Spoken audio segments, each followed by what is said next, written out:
Okay, so now we're going to talk about our methods and evaluating everything that Xavier just talked about. So we did process monitoring and process evaluation. Process monitoring is basically data collection. So it's a routine documentation of, so we're collecting the sign-in sheets, our rosters, everything is, we're just collecting that data for us to analyze at a later date. So, and then also we developed a structured fidelity monitoring plan. So fidelity would be, was the curriculum delivered as intended? There are certain activities that have to be delivered, and if it's not done, then it's a breach in fidelity, and we, like I said, it's a breach in fidelity. So for our fidelity monitoring plan, we have independent observers that come in from the Centers of Health Training to observe the facilitators and also the training, and then some senior management will come in, and then these facilitators self-report their fidelity to the program after each session.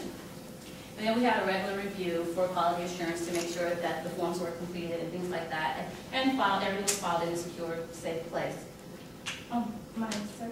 Oh. Okay, so process monitoring. We collected the data. It's stored, so now we're going on to the process evaluation process. So process evaluation is when we compare our planned, what we planned on doing, to what we actually did. So all of the information that we collected in the process monitoring phase, so process evaluation, we're looking at, we have an evaluation plan, and this is what we planned on doing, and we're going to look back and compare it to our worksite plan. We're going to look back and compare it to our grant proposal. Did we do what we said that we were going to do? So what was provided and how well was it provided? And then in doing that, we just use qualitative and both quantitative methods.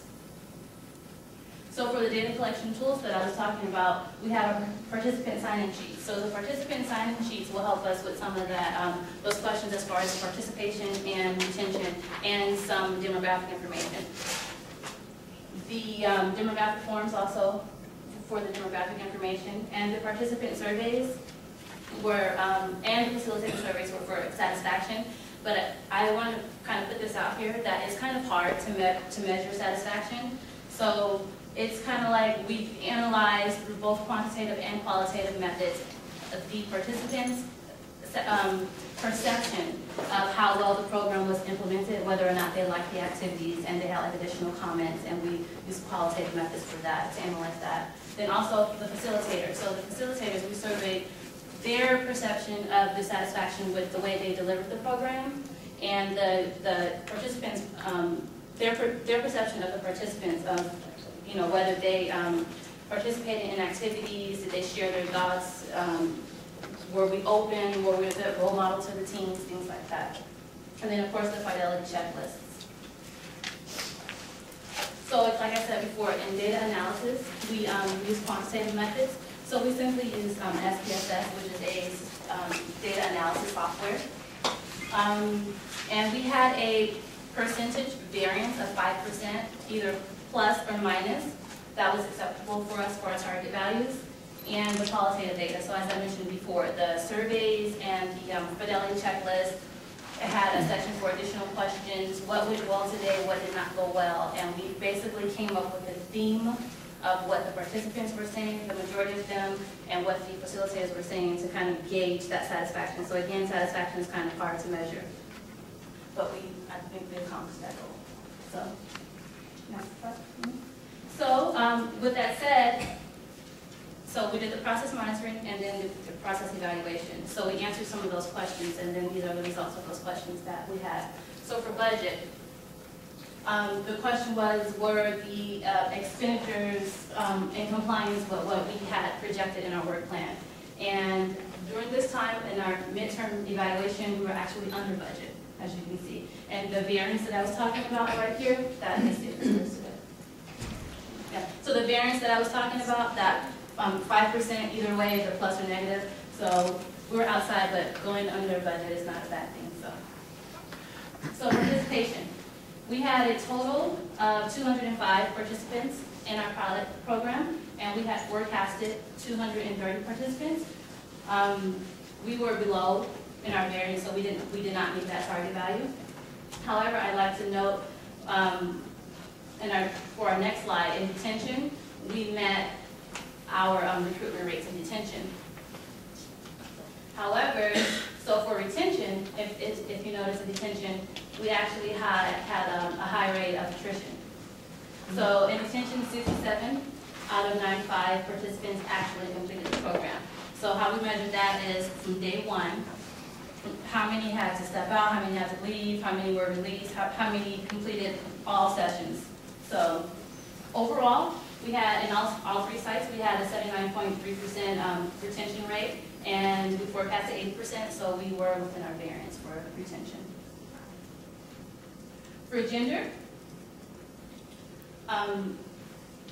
we had 58.6% of our participants were male, and we projected that we would have 61.3%. Again, we were within our variance for that. And then, if you guys notice, these are the actual numbers, because I know some people want to see things in numbers and some prefer to see things in percent. So you get to see, so 18 out of 46 participants in foster, for example, were male. Race and ethnicity. Overall, we had 27.7% of our participants, they were African American, and 50.5% of our participants were Latino Hispanic. We projected that 35.3% of our participants would be Latino Hispanic, and that 30% would be African American. So as you can see, as far as in regards to Latino Hispanic participants, we were well over what we said that we forecasted. Okay, so our age, as Xavier stated earlier, our target population as far as age is 13 to 18. And in all of our sites, 100% of our participants were ages 13 to 18. And we did not have a criteria or a goal of, we wanted to have more 13-year-olds than 18 or 17-year-olds. So, our 7 target zip codes. So these are our 7 target zip codes that Xavier was talking about earlier. And in detention, 23.3% of our participants reported living in one of those 7 target zip codes. In probation, 40.6% of our participants reported living in one of those 7 target zip codes, and in foster, only 19.5%. So we did not meet our target as far as the 7 target zip codes. Fidelity, overall, we had a 95.8% rate in fidelity, and we expected to have 100%. So although we were within our variance, we did not meet that 100% fidelity. So an example that I can give you is that someone forgot to, like I said, a video. Like, that's very important that that can be shown, because our program is based on social learning theory. And the idea of the theory is that people learn from role modeling, from practice, and they learn from each other. And some of the activities were designed for just that. So if you miss a component of some of those modules of those activities, then it's, like I said, it's a breach in fidelity. You weren't faithful to the elements of that program. Satisfaction. For participants, we had an overall satisfaction rate of 94.7% and facilitators 92.6%. Our goal was 90% satisfaction reported amongst participants and facilitators. So we were within that. So with all that said, this is just a summary of everything. So we were significantly under budget. Our recruitment objectives were met in one of the 3 sites, so in detention, that's where we met that objective. We had lower rates than expected in detention. We had a significantly higher amount of Latino and Hispanic participants than forecasted. We did not meet our objectives for the 7 target zip codes. And overall, we met our objective for satisfaction and fidelity. So what did we learn from this, from that process evaluation? So this goes back to our learning objective, for you guys to understand the benefits of process evaluation. Kind of learn from us. So we learned that that process monitoring and process evaluation is important in decision making. So our data collection tools, for example. Did we collect too much or too little information? Is this necessary? Does this tool collect information that's on this tool? Are we asking for duplicate information? It helps us with things like that, as far as when we're analyzing and collecting the data and inputting it, we're realizing that, hey, we don't need to ask this. And then also, what worked well, what didn't work well. What worked well with the times of the class, or with the way we recruited our participants.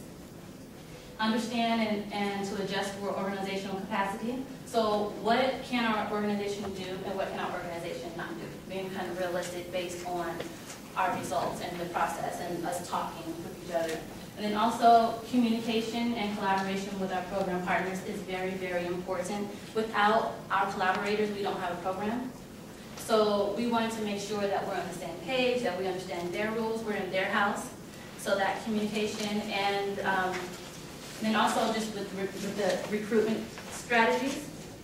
For example, in detention, we found that we had a high attrition rate, so what we did is we asked the POs, the probation officers, to over-recruit by 50%, and we actually ended up doing that in all sites, because for whatever reason in detention, some of the kids, they had a visit, they had court, they were released or transferred somewhere else, so they would be there on day one, but day two, oh, what happened to this person? So, and that can actually lead to a breach in fidelity because of the concept of the kids learning together and the group and the activities. So that's some things that we learned as far as that. So. Simply, some recommendations. I recommend that anyone who's implementing a public health intervention to not only develop a program plan, but also to develop an evaluation plan, and using your and developing your evaluation plan, just like how we use evidence-based program, I recommend that you guys use a framework. The framework that we used was the CDC framework for program evaluation, which is available on your website. Then also use your results to measure your progress towards your objectives and to guide changes. For example, we did not reach our 7 target zip codes. So if we do so in the full implementation phase, if we can continue our recruiting strategies the same way that we did in our pilot, we might have those same results. So do we need to change our recruitment strategies, or do we need to change our objective, right? Okay, so also I encourage you guys to increase publishing and dissemination of program evaluation results, so that way we learn from each other. And also for sustainability, there may be another opportunity, or someone else may develop a similar program to adolescents to use our data. And it doesn't necessarily have to be the same type of intervention, but our data could be useful. And then also it benefits Nevada's public health workforce and the people that we serve. So that's it. And if you guys want to contact us, feel free to email me. We have some copies of the slides. If you guys don't have them, they're back there. But you can feel free to contact myself or Xavier. And then also we added a link for the Office of Adolescent Health. So if you guys want to get more information about this particular grant and some of the other grantees. Do you guys have any questions?